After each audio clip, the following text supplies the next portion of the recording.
I feel like one of the worst things you can do for yourself or like that you can rob yourself of is to like forget your own pain. I cannot believe how much of myself I put into that. I thought TikTok was a choreography app. Now, how can I pick up the pieces and go from here as opposed to just shoving it Hmm. back in the box?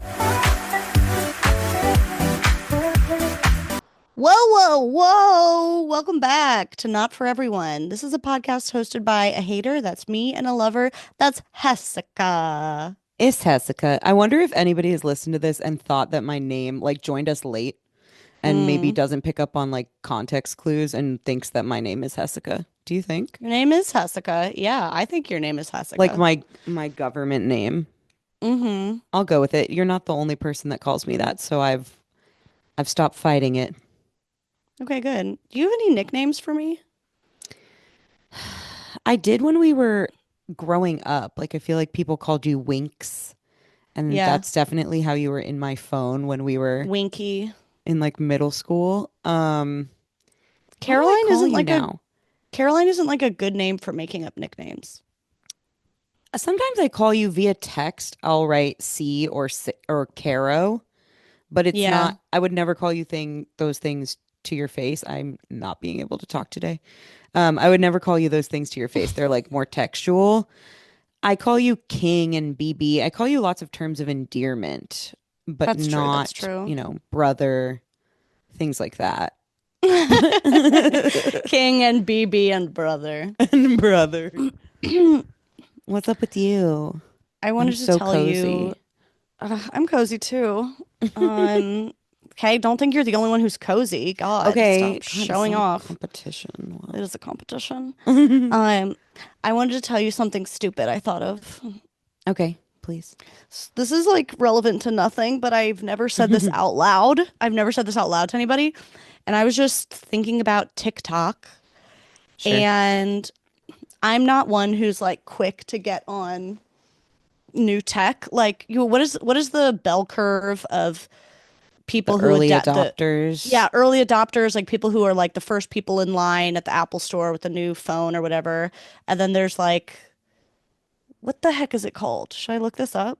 Yeah, why not? We've definitely talked about this before. It's like early adopters and then something, and then it's like the Something majority, else. Then and so then it's okay, the so late. okay, so it's innovators. Innovators Yeah, are there we go. 2.5% of the population. I don't know if that's the people who come up with the tech. We don't Yeah, care. it's probably No. them and their like families or like the first people Okay. who get it basically. I think okay, so this whole bell curve is called the technology adoption life cycle. So I think the innovators are people is like when you see someone walking around wearing like the Google glasses and they're like, this is Right. the future. And everyone's like, you're an idiot. And actually they were idiots, but sometimes they're not. 2.5% of the population. 13.5% of the population are the early adopters. Those are the people who like get in line at the Apple store altogether Mm-hmm. to get the new tech. 34% of the population are the early majority. I That's think what those it are like is. that's like normal people who Mm-hmm. are like, oh, there's new things available that have technology. Okay, I'm not gonna wait in line in the cold for it, but like, okay, I'll get it. That's probably me. I'm probably an early majority person. I think you're early majority. That makes sense. There's late majority Okay. who I guess are later. That's It's like the 34%. And then people who are there's not in a rush to upgrade their phone when there's a like iPhone 16 or yes, whatever. yes, They're still on the 12 and they're like, it's not yes. broken. So, I yeah. think that's me.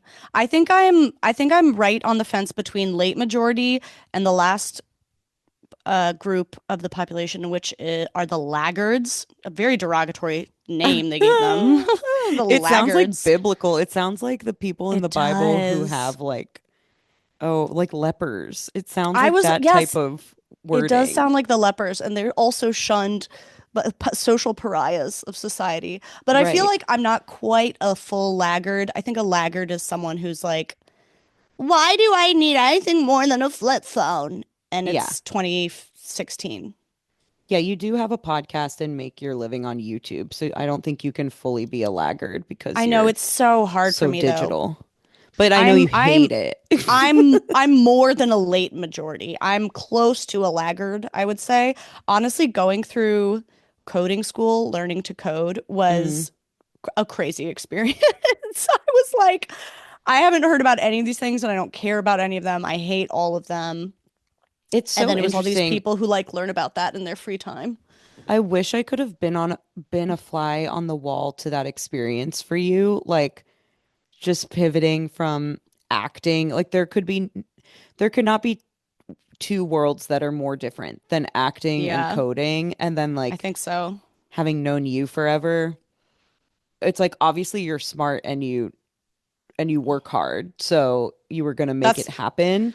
it was that and But sheer will. I think I graduated with from that with a degree of pure vile willpower. That was yeah, it. I was just like, I'm gonna fucking pass these tests or I'm ending my life. Like, that's it. I've already there's given up no other everything. option. There's no Yeah. other option. Like, I'm getting through this, but it was dumb for me. And stupid. So I I'm borderline laggard, basically. That makes sense. What's like the most recent tech that you have found to be stupid and something that you'll never adopt or you'll Well, be it's very not late even to stupid. adopt? It's like I don't even test it out. I don't even test the stuff out. You don't Like even people know were about yelling it. like a year. No, I know about it. I'm just like, why do I need that? Yeah. And like what I have works. Um, like a year ago, a bunch of people were shaming me on my Instagram stories. I would make Instagram stories and they could see my like wired headphones. Oh So I yeah. didn't have AirPods and people were like, "Are you the last person on earth who doesn't have like Bluetooth headphones?" Um, and I didn't think of it as that strange. I mean, you see them sometimes. Yeah.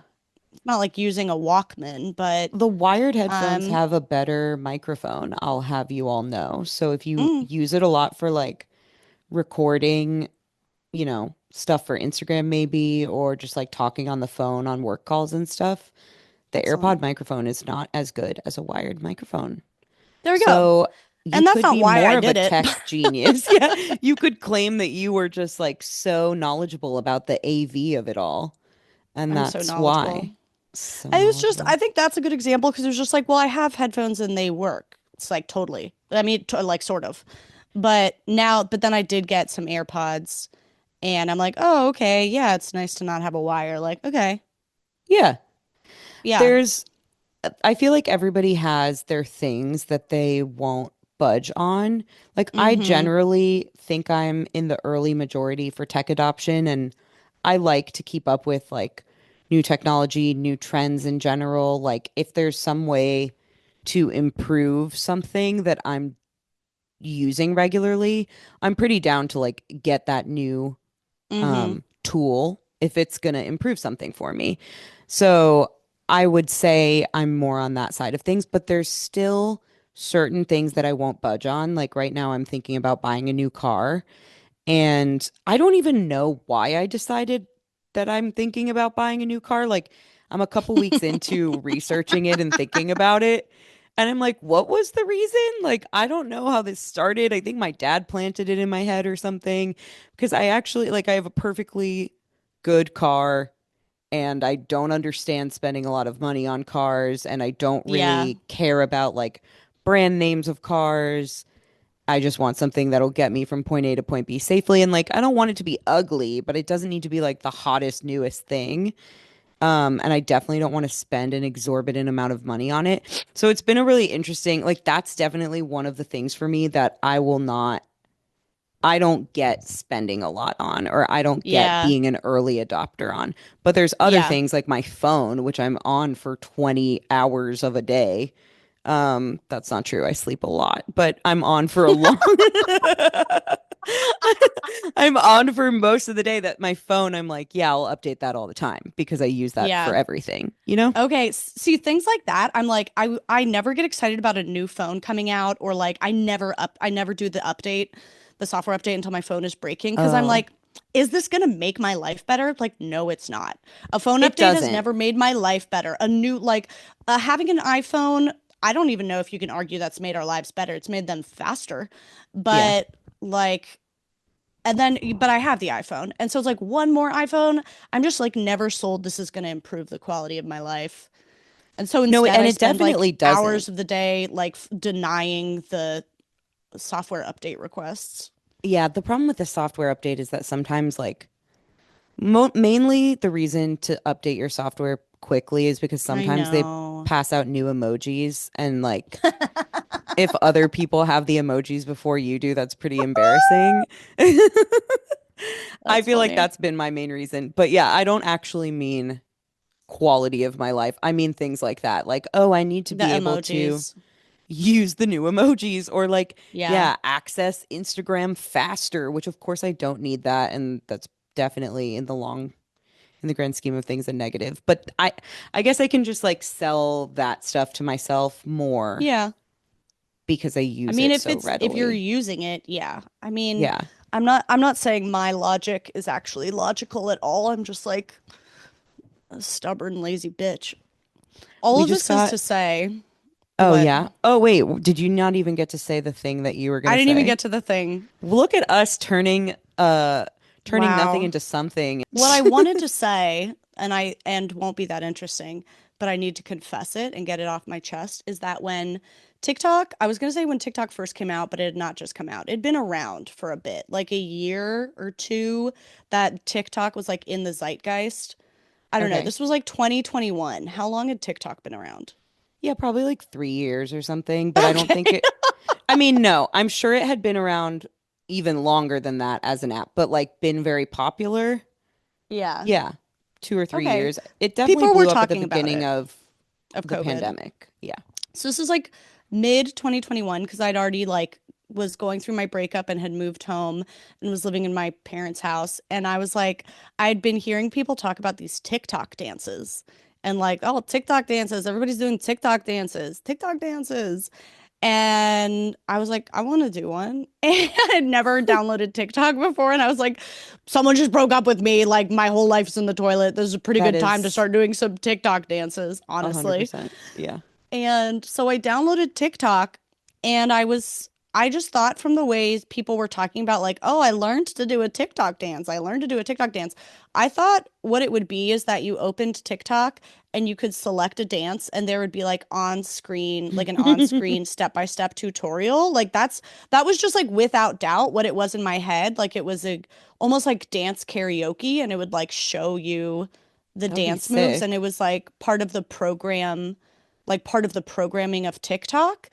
And then imagine my surprise when it was like, no, it's just try and find a video that you want to do that someone else has made. And by the way, they're a professional dancer and you just try and do it. Right. And I was Not to like, I was mention, heartbroken. I was there's like, how are also people other doing things this? on the app that aren't dances. You're like, I thought this was Like, a first of all, choreography app. I thought it was, that's what I thought it was. I thought TikTok was a choreography app in 2021. And I was heartbroken. I was like, how are 2020. people learning this? Did you do any? They did have some I creators did made do a couple. tutorials I of did them. do a couple alone in my bedroom while my parents were downstairs in the kitchen, and they would leave me alone because I was grieving. But what I was really doing was trying to do TikTok dances, Oh my God. I and they didn't definitely come tried to out do TikTok good. dances. They They did were not come. They did not come out good. my hack for doing TikTok dances in 2020. So, really topical now that we're in 2025 was I would learn it, but I would learn it at like half speed and That's then I would smart. record it. I would record it at half speed, but I would like basically I would record the dance slow. But then there was a function Oh, on the like video editor where you could speed it up. So I wait, would that's kind record of it at half genius. speed and then double it. Did And it then it looked look like, normal? Did it look yeah, like pretty anything? much. I think a Wow. lot of I think a lot of people did that. Wait, Not like the good dancers, damn but people who it. were just following a trend. Yeah, I wish we had talked at the Wow. time. Wow. I could have Yeah, taught you so much. I was just still trying to dance at the speed of life and it was so hard. It I looked really so got into bad. them. I had a whole phase Oh. on TikTok at the beginning of COVID What was because your there was TikTok nothing to content? do. I Yeah, mean, I totally. did the dances, I did like a lot of lip sync stuff. Nice. That's Because hot. there were some sounds that were funny from like the Kardashians or The Office or whatever that I would come up with. Yeah, just like a funny scene and then do a lip sync of whatever that sound was. those are still popular, I feel like. Dances, I Yeah. mean, dances happen too, but I feel like less so. Yeah, I Lip think syncs dances have had their remained. moment. Lip Yeah. syncs remain. Um, yeah, I spent a lot of days just in my apartment alone recording weird stuff on TikTok and trying to get a Totally. TikTok following. And I have not deleted it, but I have made it private because it is really not my finest hour. It's really not a flattering thing to go back and find. Um, I think if yeah, but I anybody was puts trying. content on the internet, like the majority of it is things you want to hide later. I know it's what do you think the like time frame is on that where it goes from Mm, I make something that I'm proud of to is it a year from now, 2 years from now, 5 years from now that I find it cringe? Like where does it turn? It probably depends mm. on the thing. I guess it depends, but I feel like for me, it's probably like 2 years. 2 years and it becomes cringe. That sounds right. That sounds right. I feel like that's enough change or enough time where you're like, I don't recognize that person. A year ago seems like a long time ago, but like I recognize that bitch. But Yeah. 2 years ago, I'm like, you're not my family. I don't know you. You are not blood. I was thinking about, I was trying to remind myself when we started the podcast, which was December 2022. Okay. And I was like, oh, what was all of 2023? Like, I don't know. Now that we're in 2025, I guess that's not been 2023 is just over a year ago. And I feel like I don't True. know her Correct. already. Correct, Jessica. Thank you. And I'm just grappling with where I I am and what know. year it is at this I current moment. know. I haven't worked. I've been off of work for 2 weeks, maybe longer. Hell yeah, What? pimp. Hell yeah. It feels so good, but I actually don't function anymore. And I do have the Sunday scaries about going back tomorrow. I'm Oh. pretty, I'm pretty not looking forward to it. I don't think, Mm-hmm.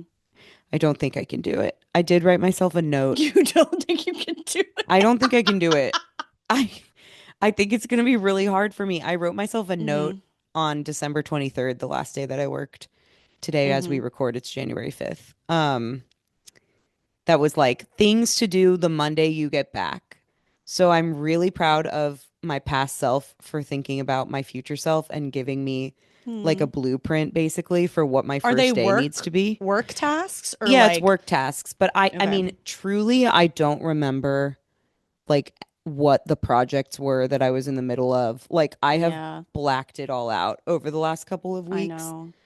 So if I had not written myself a thorough note of like, your name is Jess DeBakey and you are a product marketing manager at this company. And these are the three projects that are your priorities for January. Here's where you left off on each. Like that is the note Mm-hmm. that I left myself that I will be Yeah. getting into tomorrow. Uh, Well, that's I don't nice want of to have you. a You can do it. baby. I think you're gonna end up doing it. I think I'm going to end up doing it. That's something I sometimes remind myself like the time is gonna pass. Like I it's gonna know. be Monday and then it's gonna be Tuesday. I'm gonna be on the other side of like whatever thing I'm dreading, one way or the Yeah. other. Yeah, I like that. I think that's kind of Yeah. good. It's like it's gonna pass one way or another. So either the day could pass and I could feel really guilty and shitty and anxious because I didn't do anything I needed to do, or the day could pass and I'd be like, okay, I did that. That day is done. The day's done. Yeah. I look Yeah. forward to the day being done tomorrow. It also makes me think about how anytime I've left a job or quit a job or gotten a new job, whatever, there's like this hilarious and surreal experience when you're, I don't know, maybe like a month out from your previous job that you're like, I mean, this is me for the jobs I had, where I'm like, oh my God, how did I care about that at all? Oh yeah. How did I care about that at all? And in fact, not only did I care about it at all, I cared about it so much that I was like not sleeping at night because I was so stressed about like this performance review and that project and how will I ever get this done and this drama with that coworker. And then you end up at a new job and you're like, actually, how did I make myself do that?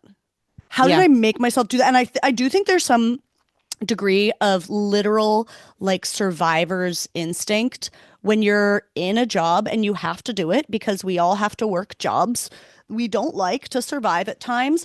And I think there's something mentally that like I kept myself from like you just have to think it matters. If you are Hmm. in a position where you need to show up there, you have to think it matters to some degree, and it does matter to some degree. And then that experience of leaving it and being like maybe a month or two out and just being like, literally, how did I get myself out of bed to do that even once, let alone for like a year? Yeah.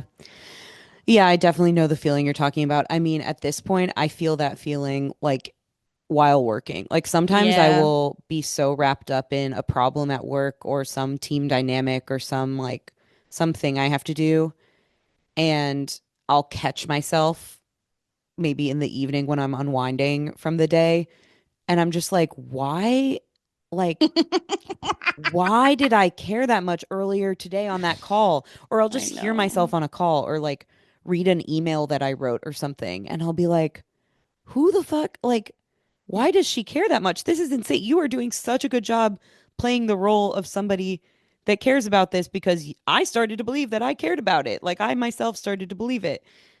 So I definitely have those moments a lot, even now, where I feel like I'm in a new chapter of my career that is less like I'm less emotionally and personally invested in my day job than I was in my 20s.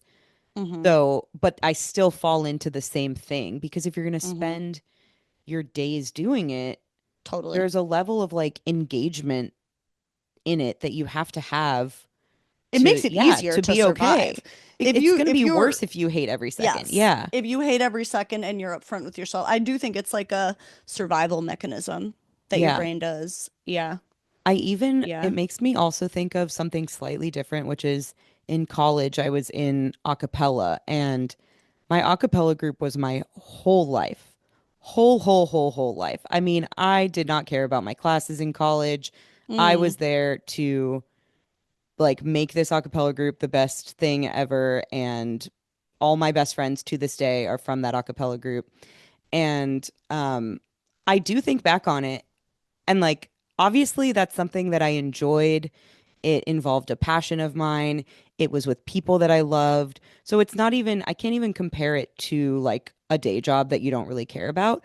But I still look back on it years later and I'm like, I can't believe how much I gave a shit about that. Like, I cannot believe how much of myself I put into that Mm-hmm. because now I'm 33 and nobody gives a shit that you were in an a cappella group, Jess. But like then Mm-hmm. it was like the defining thing and it was what I spent all my time on. So it's just really interesting. Like it's a good reminder, I guess, in a way of you can feel so in the thick of something, whether it's a good thing or a bad thing or a Totally. neutral thing. And then just time passes and it's like, whoa, really? Like that was what consumed all of my existence. Um, Does that change how you feel about acapella? Or are you like, oh, I wish I hadn't put all that energy into it? Or are you no, just kind of like, wow, I did that a I'm lot and just it was the most important thing? yeah, I think I'm just like amazed at how much it was the most important thing. Like, because I know now how insignificant that really is. I mean, it's not like it's hard to describe because it's not insignificant. I Sure. have such a, like, it's such a special thing that I was a part of, and it still has impacts on my life. Um, just from like being, you know, all of my friends came from that. I was the president senior year, so I feel like I developed a skill set of being able to like work with and lead my friends. Like that was a really hard, challenging, weird dynamic of like these are all the people I do everything with and I'm social Oh, and have personal interesting. relationships with, but I also am like kind of the boss when we go to practice. Um so I feel That's like a that great skill to learn I took because it's something really from that. tricky. Yeah. Yeah, exactly. Made So you who you are in so many ways. I agree. So I do think like it's not like it was for naught. But it is just kind of it also is funny to think like how much I thought it was the most important thing and like it it has no significance today. Obviously it shaped me, but the acapella itself, like the songs and the how was our like the perfection with which we did our choreography and like the quality of our, I don't know, YouTube presence or whatever. Like I spent all my time on those types of things and it was fulfilling at the time. So it's, I don't know. I don't know what I'm trying to say. I'm torn. On one hand, it matters so much. And on the other hand, it didn't matter. It doesn't matter at all. But at the time, it was all I did. I guess it's just a fascinating thing. When I was Yeah. at a good school where I was there to like study first and foremost, one would think, and this thing encompassed all of my waking energy. I mean, I would totally disagree that the main thing is to study there. Like, That's true. for so many people, the most successful college or just educational experience is learning, but also, creating relationships, finding out who you are, finding out how to interact in the world, like taking your first adult steps socially, romantically, professionally, all of those things. Like, I think that's a really successful, like to not have had that, those are the Totally. people who flop after college, people who use it just for like, well, I'm just here to study and nothing else. Those are people who like do really well academically, and you see so many of them struggle after That's they're so outside of true. the education system. There's so many Yeah, other things that you need to be learning there. that's so true. But I also was reflecting but I on also know what you this. mean. I know what you mean. Yeah, it's like I totally agree with what you're saying, and it's like completely shaped me. So, and I'm happy with where I am now. So, yes. Um, but I was reflecting on this actually the other day. I was talking to somebody about like, how did you choose the college that you went to? And do you Mm-hmm. feel like you went to the right college for you? And I do feel like I went to the right college for me. And I think a lot of the reason I feel that way is my a cappella group. So, yeah, like clearly it was significant and important to who I am now. But I was talking to them about like why I went to Hopkins in Baltimore, and they had back when we were like applying to college, it was pretty low on my list of places I wanted to go. But then once I got in, I was like, okay, I should take this seriously. It's a good school. And I remember that they had a YouTube channel that was students doing vlog content of like student life on campus. And there were Whoa. like touring, it was like dorm room tours and come to class with me. And this was in That's such 2009, good marketing. wasn't it? That's such great marketing. Whoa. I I am positive that is the reason I went to that school because Yeah, I was like, this is so compelling and so cool. It wasn't even, it was part of it was that I loved the content and I loved seeing these students and I felt like I could see myself there because they gave me totally. I that mean, I like think that's the point. That's why view it's so into it. good. But then Yeah, part it of makes it it too was personal. like, I think I've always been interested in marketing. So I was like, this is great marketing and this is great use of social media. And I've been like an early adopter or early majority or whatever my whole life too, like Mm-hmm. interested in technology, interested in digital media. And I was like, this is brilliant that they are on YouTube. I haven't seen any other college do this. Um, so Yeah, anyway, I was thinking wow. about that the other day, and it's funny because it my interest in this stuff dates back to like to that basically to 2009 choosing the Oh, college I went to study not marketing and not digital media, but yeah. that was like the influence that got me there. I've always been intrigued by it, you know. Yeah, It's that's kind so of fun to smart. see those threads. Totally. I was thinking about on the topic of like just looking back to different periods of your life and being like, "Oh my God, my like I cared so much and the emotion was so intense." Um I had a version of that recently with a negative experience, and being able to like see when I'd been through an experience like that in the past and how intensely it consumed me and how like far and distant and meaningless it seemed now completely like saved me. Hmm. Like, I had this experience. I've referenced it a little bit on here, but when I was still with my ex-boyfriend, I was living with him. He and I moved to Ohio specifically to like be with his parents because his dad was terminally ill. And we moved in with his parents and were just trying to help out as he was dying and like help his mom and stuff. And so we were living with them when his dad died, like in the home. and with hospice care. And then after he died, by then the other siblings had come home and we were all just living in this house together. And like, I can't tell you how weird it was. Um, because like, so it was like the one of the most intimate and difficult and impossible to understand moments that a family can go through is like Yeah. grieving a death of someone in their family. And then also there was me. Hmm. And I was just in the house with them, and I had just moved there from New York. And so I knew literally no one. I moved there even without a job. I got a job eventually. Um, but I knew literally nobody else there other than the people in this house.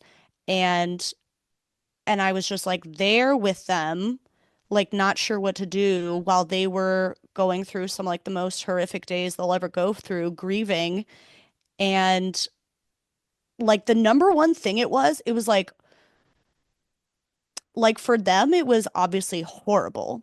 And for me, it was really, really sad, but it also wasn't like it Yeah. was not, I'm not going to say it was the same for me. It wasn't my dad. Like it was not the same for me. And I think it would be rude and like ignorant to say that it was. But what it was for me was like really awkward, honestly. Mm. I felt so in the way and so out of place. And like, oh my God, like there could not be a worse time for me to just be hanging out with them. Like, this must feel so inconvenient to them. Like, they must really not want me here. And of course, they're like not thinking about me at all. But there's still always that degree of like if someone like father just died, of course I'm comfortable with my ex-boyfriend at the time, but not with like all the siblings and the mom and everything. It's like you wouldn't just go park at their home. It's like a Yeah. very intimate, sensitive time. Like it felt so wrong that I was there.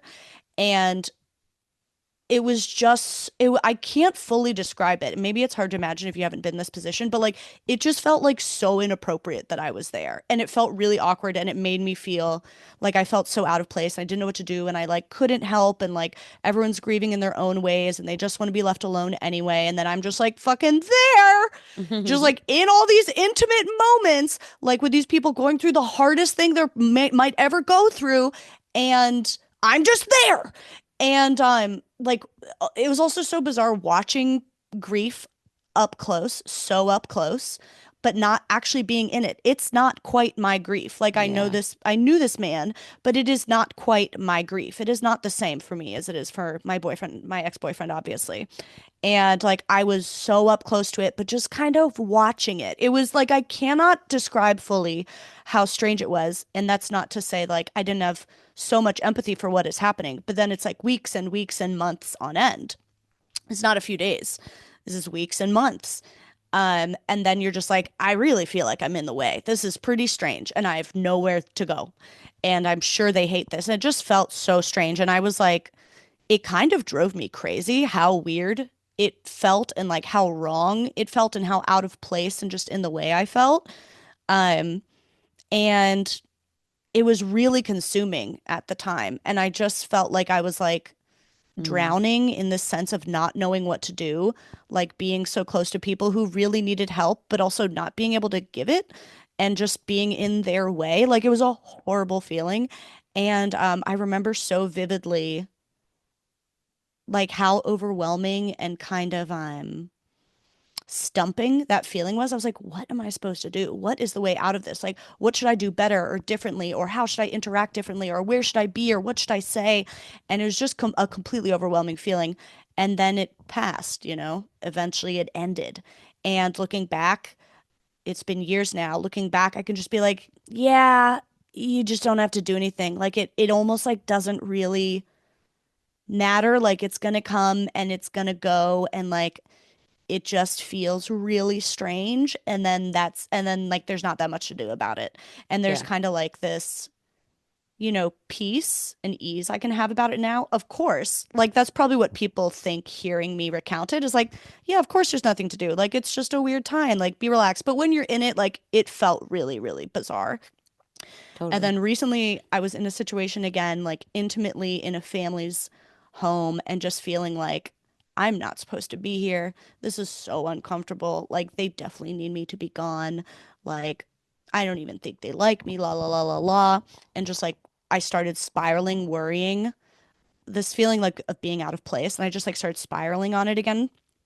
And then was able to like look back at that past experience and kind of like access it for the moment as it was happening and being like, yeah, actually, maybe it's just like weird and like it also doesn't matter right now. Like, it's just going to be weird and there's nothing to spiral over. Like there's nothing to fix or like, do you know what I mean?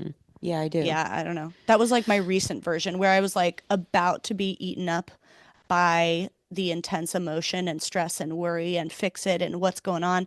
And then I was like, oh, I've actually done this before. And like it passes. Yeah.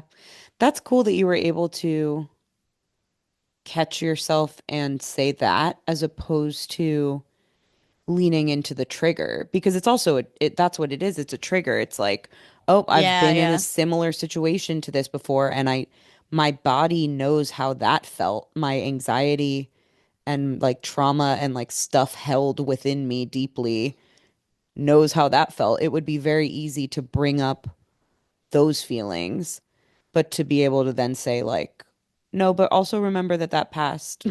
It And passed and so nothing like you came don't of even it. have to dive in there at all, Yeah. actually.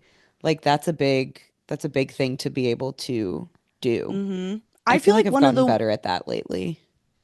Yeah, I feel like one of like the worst things, this is a personal opinion, I guess, but I feel like one of the worst things you can do for yourself or like that you can rob yourself of is to like forget your own pain, past pain. Mm, Because like it's through going through that pain and keeping some access to the memory of it that you can encounter it differently the next time. I feel like that's why everything in your 20s is so fucking overwhelming because it's like the first time you've encountered a lot of these adult problems. And or like your first breakup is so overwhelming because you're like, oh, no one has yeah. ever felt this way before. Like, I will literally die. And then once you've gone through a couple more instances of whatever those versions of pain or weirdness or fear or anxiety are, like, I don't know, to me, it's so important to kind of keep tabs on them so that I can access them later, so that the next time I encounter it, it's way easier. Because if you like Y- erase all memory of that, then it's like you're encountering it for the first time every time. Yeah. Yeah, I agree with you. There's like a familiarity that actually helps you get Oh, through yeah. it. Like, oh, I okay, I recognize this. I've been here before. Um, I can like make sense of it a little more. I mean, I totally have experienced that with heartbreak. Like my first breakup was excruciating and I can still easily pull up those feelings and remember what that Mm-hmm. was like and how hard like every second of every day was. Not only kind of during and after the breakup, but I've said this before, like the hardest part was actually the lead up, like the month leading up to breaking up and kind of knowing, feeling like this isn't working and something's off and things are really hard and there's distance and like um kind of feeling like the breakup was coming. For me, that was the hardest. It was harder than when it actually happened and like the months afterwards. So I can easily remember how I felt and what my kind of just like energy and temperament was like in that month leading up. And then anytime that I've been heartbroken since then, which granted has not been as a result of like another 5 year relationship ending. Like that was a 5 year relationship. Um, but have still been hard and have still been upsetting and have still triggered the like, that weird period leading up to when something ends. Like, oh, they're not texting me back as quickly, or oh, they're not as eager to make plans, or they kind of answered that question weird, and now I'm feeling triggered. Like it showed up in little ways throughout dating new people and breaking up with those people. And it was never as hard as the first time because even though it was still hard, I could at least recall, like, okay, this is like literally a mirror to that. Like, this is a parallel experience to something I've Yeah. done, but actually done in a 10 times harder way before because that was a 5 year relationship. Like, I wonder if that had Yeah. anything to do. with what I you were bet. going through recently of like, okay, this is this one moment. Not only have I been through something like this before, but that was months and months of like the worst thing that could happen to a family, you know. This is Yeah. like this one night, so I can be okay, you know. I think so much of it, I feel like the commonality between what you and I were both describing is like the thing that was causing a pain or panic is not the thing itself that's happening, but it's this fear of what Mm, does it mean? Like, oh my God, well, if my boyfriend, like, it's okay for your boyfriend to like be a little less like warm and sweet and texty for you one day. Like we both can yeah, survive that. But it's that fear that, oh, this means the end. And if it's the end of the relationship, that means I won't survive and I'll never find anyone again and I'll never be loved again. And it means that I've actually never been lovable and blah, blah, blah, blah, blah. All these things you think it means. And yeah. then consciously or not. And then once you go through it, you're like, oh, it didn't really mean any of those things. And actually, like my life got a lot better afterwards. Or, Hmm. being in a house full of grieving people who were just like in a very bizarre altered state, thinking like, oh, they're gonna hate me for being here now, they're gonna hate me for intruding on their private time, or like I'll never be included in this family because like I'm here at the wrong time and this is so inappropriate of me to be here and it means all these things. And it's like sometimes it's just like a fucking awkward weird time that nobody chose and nobody's thinking about it and it passes and it doesn't mean anything. Like looking at Yeah. it now, I'm like, okay, so it's a couple months of like awkwardness. But I do think that like I do think it's really harmful to look back on those past experiences and be like, that was so stupid of me. That was so silly of me. Mm, I think that's like the worst thing you can do yeah. because it means, to me, that basically means you're bound to repeat it. If you have that little understanding and empathy for why you felt that way, like you didn't feel that way for fun, it wasn't fun or convenient for you. Like this guy came into my group therapy I was meaning to session. ask you about this. I I felt love like we it. needed a I follow love up. it. Okay. So you're still Dude, I going. love it. I'm still going. It's once a week. It's like 8 people. It is, I feel like it is immediately leveled up so many different like interpersonal relationship issues for me. I fucking love That's it. so cool. I love it so much. It's great. It's amazing. And this one guy came in one day and without like sharing his details, he was just like really, really panicked about some updates in his life that he, to the extent where he was saying he was thinking about ending his life. Hmm. It was like very worrisome and it was obviously a very serious, real panic. And the panic, like from the outside, everybody was like, this is not a thing that you need to kill yourself over. Like, this is just like a pretty standard thing that happens in life. Like, it's a stressful event, but like, um, something else is going on here for him, basically. Yeah. And then he came back like a week later, or he like didn't show up the next week. And then a Oh week later, no. he came in and everyone was like, how are you doing? Like, we were worried about you. And I think the therapist had called him privately to be like, you didn't show up. Like, we're worried.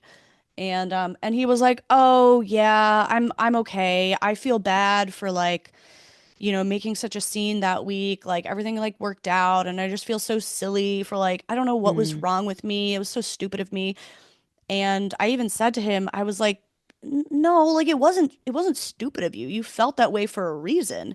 And like maybe things turned out differently than you thought, but I think he was saying he was like I don't even feel like I learned anything from this. Like, one of the therapists mm, was saying this really stressful moment could be an opportunity for me to grow, but I feel better now. Things have resolved, but I don't even feel like I've grown. I feel so bad. And he apologized. He was like apologizing to everyone.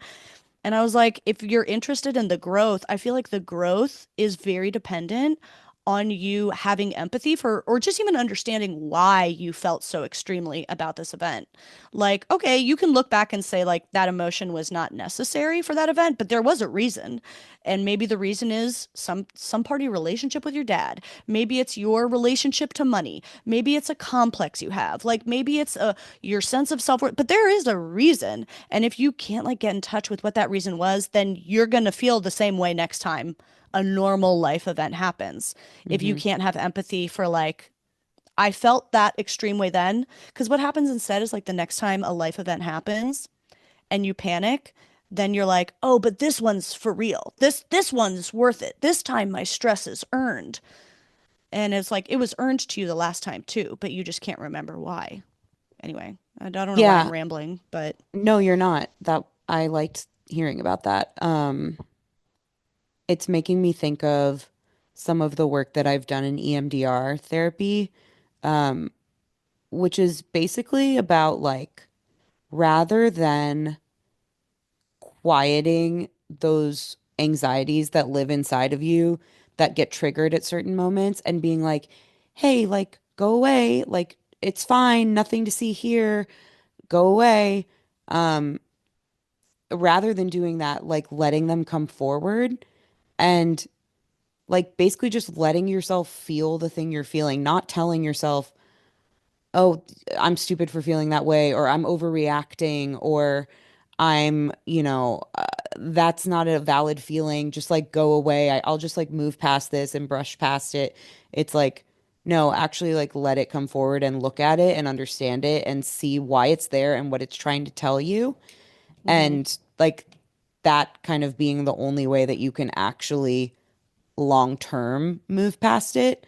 Um, that's just what it's making me think of. Like, I didn't realize that for many years, because I've been in therapy for a long time and it has helped me to an extent. It's helped me understand myself and it's helped me communicate better and it's helped me like move through the world more aware, for sure. But doing this type of therapy has helped with like that extra step of it's not just about like talking yourself off the ledge. It's about like actually letting everything that your inner child or your body is trying to tell you, like come forward and hearing it. Like so much totally. of talk therapy, I feel like ended up with me just like quieting my anxiety, which is a helpful Mm, tool and can sometimes be effective. But if it's like a recurring thing, like a thematic trigger or like ongoing blockage that somebody has in like maybe an area of their life or with regard to specific personality traits that they have, specific people who trigger things in them, whatever. It can be honestly more helpful to like let it all totally. come forward and see it all laid out in front of you. And then being like, okay, that's fair that I felt that way. It makes sense because of XYZ things. And now how can I pick up the pieces and go from here as opposed to just shoving it Mm-hmm. back in the box? Like my therapist will literally use the terminology of like you're shunning your inner child. You're like locking her in the basement. And like No. all she's trying to do is get your attention because she's scared or she's sad or she's whatever. Like, why don't you actually let her upstairs and Yeah. talk to her for a second and see what she's trying to tell you? Because she's just going to keep getting louder and louder if you keep pushing her back into the Damn. basement. Um, Wow. so yeah, I think there's really something to that, to like Yeah. just don't tell yourself, don't invalidate yourself. Everybody else, the whole world will invalidate you all the time. Why do you have to do it to yourself too, you know? So true. I think that's exactly what ended up helping me with my like anxious attachment with Justin and like having a hard time trusting and blah blah blah. You know, people all the time, every single one of my friends, every single one of my family members, everybody I knew was just like, yeah, he's like, this is stupid. Like, he's like the best person ever. Like, yeah, I really don't think what you like, where your mind is going. I don't think there's any validity to that. Like, it's stupid. Every single person, all the time. And I'd be like, yeah, but what about this? And they'd be like, yeah, that's wrong. You're stupid. And, and that never helped. Like, all the feedback I ever got about like how silly I was being never helped. It was like in therapy of being like, what's the actual fear about and what's at the root of it Yeah. and like how ultimately unlovable and unchoosable I felt. It was like, well, that's a real fear. Yeah. And I'm acting on it in a weird and unhelpful way, but like that fear is real. Yeah. Um, and that was like a game changer. It was like I'm just like acting on it in an unconstructive way. And now that I can understand why I felt that way, then I can act on it in a constructive way, which doesn't Hmm. have anything really to do with Justin. It has to do with me. I've But gotten really, I've started to say a lot in like moments with Ryan where I'm feeling frustrated or I'm like taking something out on him or we're kind of like on the brink of conflict maybe, I've I feel like I've leveled up in my self-awareness recently where I've been like, this is about me, not about you. Like most of the time, it is actually about me, not about you. Almost And entirely always, yes. right? And so like I've gotten very practiced, I think, Good for recently at just you. like saying It's that hard. up top. Um and it like I don't know, it's like freeing to everyone. Like for Yeah. me, I feel proud of myself to be able to say that. And I then take ownership of whatever is going on with me and I can move through it a lot more effectively. And then for him, it also takes away any defensiveness that might be coming up or any like, yeah, any need to explain himself or just like get in the weeds of that with me and just be like, okay, like I still want to understand what's happening with you, but thanks for telling me that it's more something in your head than something like physically in the room with us that I did. Yeah. Yeah. Um, Good yeah, for I feel you. like That's so that hard. it's hard. I feel like it's helped a lot, but I'm saying it, I mean, it's like a daily mantra. Oh, I know. Meh. Okay. What's What something that's not else? hard? Mm, my penis is the only thing Oh, the only thing don't you wish you had one? I really I wish. I actually do a lot of the times. I I really want to really know what it feels wish. like to pee I know, out of I want one. to know. Oh, to pee. Okay, that part Like not as much for me. I want to know what that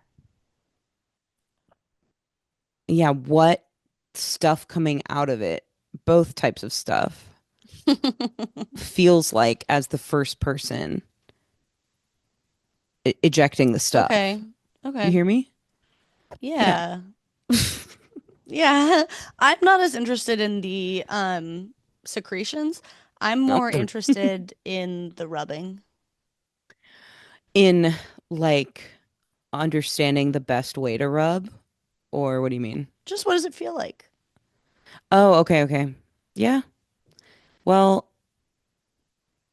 Like I want to know. I really want to know. I'm really mad that I don't get to know. I want to know, I do want to know about that too, because I want to know like what's the right level of pressure. I just want to feel it. I'm not trying to take my I want to knowledge to study. I benefit want to the get race of men. takeaways. I just want to feel. Yeah, I want to get takeaways because Yeah. I've been told I have strong hands by like multiple men that I've been with, and I to this day don't know if that's a compliment or not. And I think if I could have the recipient's experience, then I could know whether that's a compliment or not. Do you ever just like get a narration? Like sometimes I'm just like, listen, I don't fucking know what to do down here. Just tell me exactly what you want. Oh And yeah, then yeah. that is the most helpful way. Yeah, I feel like I'm not I don't feel like I'm doing anything interesting. And they're like, that's amazing. It is Like, always well, when there's you're only doing so much something. you can do. There's only There's so much you can do. it's always the most bullshit move that they're like, whoa, and it's like I have like my pinky on it. Like, what are you talking about? I'm just a pinky wrapped around. Can't really wrap my pinky. Anyway, what a Can't time wrap we're your pinky? having. My I can pinky's wrap too my short pinky. to like really wrap. Come I on, can only wrap. get like a 90-degree wrap. Uh, I've been What do putting you junior think? mints in the freezer. Oh, congrats. They're That's really really good. good. Yeah, it is really good. Wait, junior mints, Nope, not junior mints. thin mints. Thin mints. No, That's not right. thin mints. Not thin No, mints. Oh, York patties. York patties. York patties. Peppermint patties. That's what I mean. Peppermint patties. wait, Peppermint which ones are patties. peppermint? Wait, now I don't know the They're difference just like other than big thin junior mints. mints. They're just big. No, thin mints are a cookie. Yeah. So this Honestly, I is hate thin mints. Don't fucking waste my time with a thin mint. I like them when they're in the freezer, but they're not my favorite of the Girl Scout Yeah, that's a cookies. that's a that's an upgrade from just a dry thin mint, but it's still like don't waste my Yeah. time. I could be putting so many different things in that freezer, Okay, yeah, like like a peppermint peppermint patty, patties. So is peppermint that a patty. chocolate or a candy or a what? I can't picture a peppermint You patty. I have don't to know look what this a up. York, look at it, look up a York peppermint patty right now because you're having a weird aneurysm. I'm having an aneurysm. I feel like some of these like all American desserts, like I've never had a Hostess product. I feel like Oh, it's because my parents are foreign and I'd like yeah. to blame things on that. Peppermint York. Look patty, up York. York. Why is Yeah, this it just taking me showed me so the long? Charlie Brown character. Okay. Yeah, Oh, those. they're actually so good. And why aren't we eating them more? It I think doesn't, I'm the gonna. visual doesn't appeal to me, Oh no. but I probably have only had them like once in my life or something. Like I think I just decided when I was younger that I don't like those, when Do in you like fact I'm mint and sure that I chocolate? like them. Yeah, I Well, do. some people are really passionate. Okay, then you like them. What the fuck? Do you like junior mints? I don't know. Oh God. It's Do you like like anything? I don't seek this, I don't seek it out. I don't What do you seek seek out even? It's sour jelly candy. You jelly fucking gummies. know this. Sour candy. Yes. That's I couldn't think of the word of them. So jelly Jelly gum gummies. jelly Jelly gummies. gummies. Yeah, I love gummies in Yeah, I like general. a trolley. I like a trolley. Trolley. Sourworm, trolley sourworm. Right. Yeah, yeah. Google trolley sourworm. No, I I'm know big what on you're the talking about brands. I'm now. big on the brands. So give me an off-brand peppermint patty. Don't give me an off-brand sourworm. No, the best sour candy Generic. in the world is the Haribo sour streamers. That is the most sour Wow. that you're gonna get. I've been doing research Are you saying as the it's the most scientist that I sour am. or it's the most good? Both. Both. Both. Okay. Both. Because sometimes like I really like the Scandinavian swimmers from Trader Joe's, which are like Yeah. Yeah. they look like little Yeah. fish, but they make this the sour ones is what I'm talking about. They But also make them they make them where they put just the red ones in and it's called just the yes, lobsters. That's good. those are good, but obviously I'm here for the sour. I'm here for the citric Okay. acid that this shit is coated in. Oh, I fucking want some of And that so bad. I'm gonna go buy some candy after this. yeah, so the Scandinavian swimmers at Trader Joe's are really good, but they're kind of thick, which sometimes is fun. It's like a more hearty sour gummy Yeah, experience. it's kind of And you get sensual kind of more of the experience. fruit flavor because it's a thick gummy. But I sometimes like to get straight to business and I just want sour. And that's what Oh, the Haribo sour streamers are because they're thin. So there's my more mouth is surface watering area right that now. My is mouth citric is doing acid. the sour watering right now. Yeah, I think I'm going to go down and get some.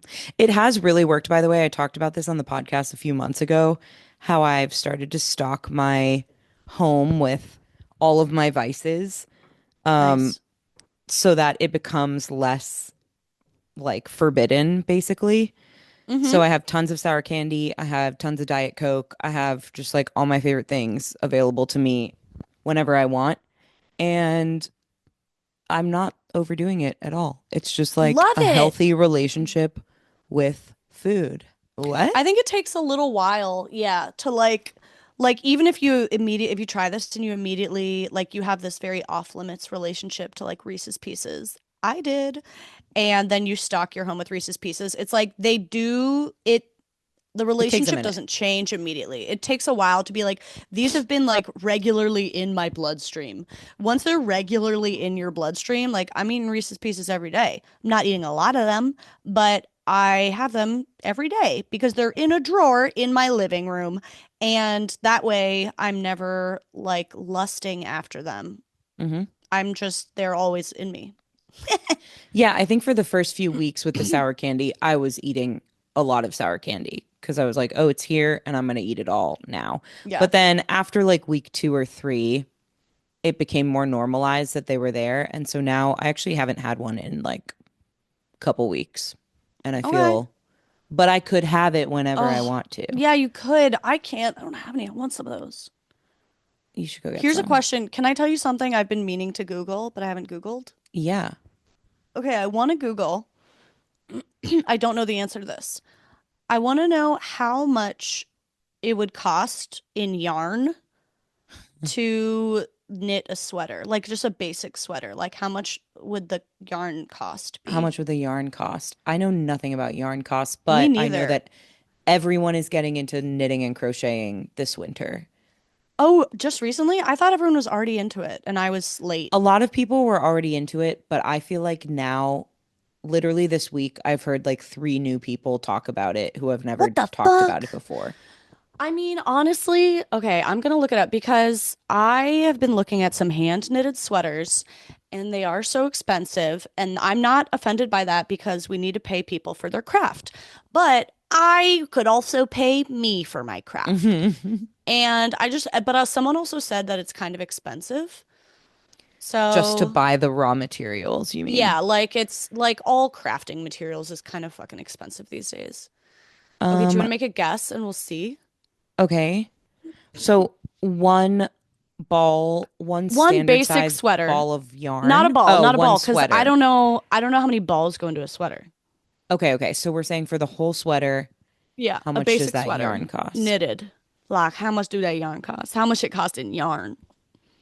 You know? I don't know, like $40? Damn, that was gonna be my guess. Okay. Okay, that was my guess too. All right, Okay. should I change it? No. How much does it cost? I'm Googling this. To yarn a sweater. Um, okay. How much do your sweaters cost?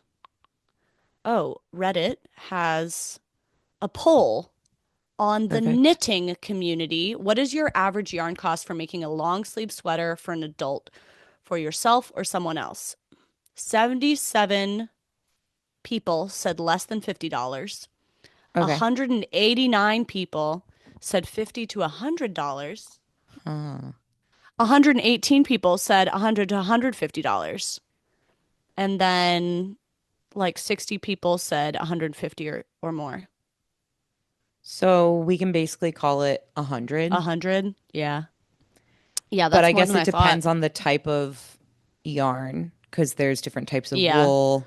Well, and the part like the detailing, I don't know, that's definitely more expensive than I thought. Yeah, that is expensive. Honestly, how are they even selling sweaters out here for the prices that they're selling them at? I think it's for the love of the game. I think it's more of a gift. I feel like people knit sweaters for themselves or they gift it to family or friends or whatever. They're always so ugly. Can I say that? I don't I know if think you can almost say that. I'm anything scared to say it. I I'm think scared of the almost yarn anything community. anyone showed me, yeah, we're alienating the yarn community that they have hand knitted or crocheted. I'm like, don't give that to me. Yeah, I agree. I mean, I agree. And I think it probably has something to do with the quality of the yarn. Like, because I feel like it just looks Mm, chunky, not in a good way. I think But it's if it because was like people aren't softer yarn, okay. I don't I think their know. patterns are I think it's actually because my opinion is that it's because most people aren't good designers. Like you're not Okay. just doing the craft, but you're like designing the pattern and stuff. Yeah, so like the panel, like where the different panels sit and how that would flatter a figure basically I is not figured guess. out. I don't I know. have a couple of things that my mom has knitted, not sweaters, but like I have a scarf and I have Hmm. a like a winter headband and Well, I those are like hard to mess those. up. Yeah, those seem Yeah, nice. I feel like it's when people are like, "Oh, I made you a purse, but I crocheted it." It's like, "What the fuck am I? But where the fuck am I? Can I take that? right. What? My lipsticks are falling out of the holes. First of all, Yeah, but just I put this don't need plastic liner clothing. in it. I don't need Yeah. clothing from that is hand knitted. It makes That me being think of said, in I the am gonna do office. it. I am gonna do this, and I'm gonna give you one. I am gonna do this, and I'm gonna give you Oh, a I would sweater, love it. and you're gonna I have to wear immediately it. take everything back. I love Yeah. when people give me things that they made, even if it's not. Ugh. Like I Yeah. may never use it, but I think that's sweet. It It is reminds me of when sweet. Phyllis gave Michael like hand knitted mittens for Oven mitts. Christmas or Oven something. mitts. Or Yeah. oven mitts. Yeah. Yeah, it was oven mitts. And he was like so offended by it. They were so He was like ugly. he was like, this is not thank He you, wanted the iPod Phyllis. mini. He wanted the Yeah. iPod mini. Christmas episode, season Yeah, 2. it's tough. That's tough. Did we Well, did we I'm gonna do it. did we do an episode? Yeah, we did it. I think we're done. I promise my brain will be back sooner than later. I actually don't promise that. It might never be back, and if that's the case, you'll still have to listen to me talk. Thank you for being here. This has been not for everyone. Um, I have no requests of anyone today. Just live your life and come back next week. That's what I'm going to say. Oh, yeah. Yeah. Wow, what an aggressive sign. Was that aggressive? I didn't I want don't to know. say leave us a I think he was right. review. We said I that think last time. no, I think it's correct to I end it don't with a know that threat. my performance today has been review worthy, and I I'd think it was rather not perfect. prompt it. Okay. And yeah, so that's it. Just leave and come back. Okay, yeah. No, I like that. That's actually how we should I want to end every episode that way. That's the perfect sign off, Jessica DeBakey. Leave and come back. Kisses.